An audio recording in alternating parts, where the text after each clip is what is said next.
مسلمانوں میں شخصیت پرستی اور نفسیانی غلامی کس طرح پھیلائی جاتی ہے؟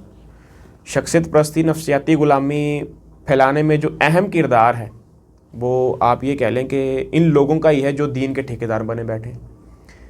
یہی نفسیاتی غلامی کا شکار بناتے ہیں اور یہی شخصیت پرستی کا۔ مثال کے طور پر لوگوں کو ایک شخصیت سے ہٹا کر، یعنی محمد رسول اللہ صلی اللہ علیہ وسلم سے ہٹا کر ایک عام انسان کی باتیں بتاتے رہنا، اس کی تعریف کرتے رہنا، بزرگوں کے احوال سناتے رہنا۔